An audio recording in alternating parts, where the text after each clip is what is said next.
Ka-umamis, gusto nyo po ba ng mango graham cake na mala ice cream na pwedeng ilagay sa freezer? Tara, gawa tayo! Hello ka-umamis! Mango graham cake naman yung ating gagawin today. At ituturo ko sa inyo kung paano ito gawing parang mala ice cream. So, mango graham cake na ice cream pa. Sa bagay na bagay ngayong mainit na panahon at napakainit po sa labas kaya nandito ako sa loob ngayon. At ito pong mangga ay pasalubong ng ating kapitbahay. Of course, we have graham crackers from Philippines. At meron po tayong kondensada and evap. Ito po ay hindi naman natin mauubos dahil sasawsawan lang natin ng cracker mamaya. And of course, dahil wala tayong all-purpose cream, ayan, na ginagamit natin dyan sa Pilipinas, gagamit ako nitong Anchor na whipping cream na ginagamit ko rin sa ating graham cake, which is perfect din. At ito pong mga gatas natin ay galing sa ref. Overnight, nilagay ko sa ref para kapag binit natin, mas madali natin itong double in size. Ayan, kailangan natin doblehin yung size nito para maging super smooth yung texture niya, para maging ice cream talaga yung ating mango graham cake. Of course, we have 3 tab na lagayan. Medyo malalim siya. Kung meron kayong mas mababaw at gagawa kayo nito, mas mainam kung mas mababaw para madali nyo siyang kuhanin. At nakapag-ground na rin ako o nakapag-powder na rin ako ng ating graham crackers. And of course, gagamit po tayo ng electric mixer. Ito yung pambibit natin sa ating cream at kondensada. At umpisahan na po natin ang paggawa ng mango graham cake na mala ice cream dahil tanghali na. Snack po namin ito mamayang hapon. Kailangan po natin ng 6 pieces, medium size na hinog na mangga. Pero hindi naman yung super hinugna na, super lambot at super tamis. Mas gusto ko po sa mangga yung medyo may asim-asim pa. Babalatan po natin at slice ng maninipis. Yung magkabilang pisngi lang yung kailangan natin dahil yung pong buto ay maraming bata na nag-aabang. Paborito po nilang sinisip-sip yun. Ganyan kaninipis yung kailangan natin slice para sa ating mango graham cake. Iset aside muna natin yung mga in-slice nating mangga at ibit na natin yung ating whipping cream. Ito po pala ay 1,000 ml.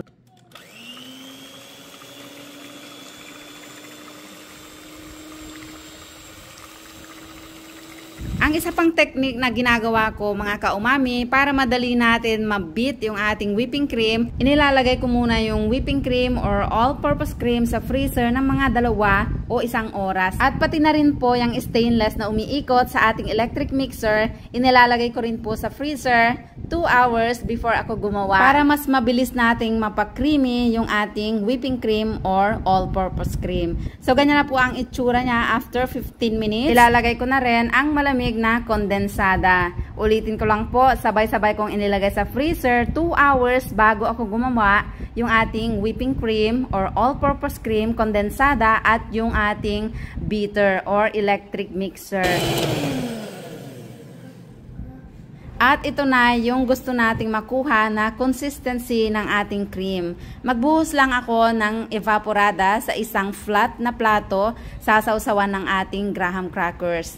Sinukat ko lang muna sa ating lagayan kung ilan ba yung magkakasya para yun lang muna yung aking isasawsaw. Kailangan natin itong i-dip saglit sa evap para naman hindi super dry yung ating cracker kapag nagsandok tayo ng ating graham cake. May mga naglalaglagan kasing nadudurog kapag ka super dry. Pinrest ko lang hanggang sa magkabitak-bitak na para mag-fit sa ating lagayan. Hindi kasi perfect square or rectangle yung ating lagayan. Kaya medyo i-fit natin para maganda yung kalalabasan ng ating graham cake. Mag-scoop na ako ng cream, mga 3 scoop. Tansyado ko na yan dahil ito rin yung lagi kong ginagawang recipe at ito rin yung lagi kong ginagamit na lagayan. Kaya sakto yung ating mga ingredients na ilalagay. Maglalatag na ako ng mangga, depende na sa inyo kung gusto nyong punuin or hiwa-hiwalay. So pupunuin natin yung layer ng ating mangga, pero depende na sa inyo kung ayaw nyo ng maraming mangga, ay pwede nyo naman paghiwa-hiwalayin ang paglalagay. Naglagay na ulit tayo ng cracker na isinawsaw sa evaporada at ifinit ulit sa ibabaw. Pag napuno na ay medyo i-press natin ito para tumaas yung cream na nilagay natin para lumubog lahat yung mangga, para walang hangin o space sa loob. Siguro po iniisip ng iba, ang dugyot naman kinakamay.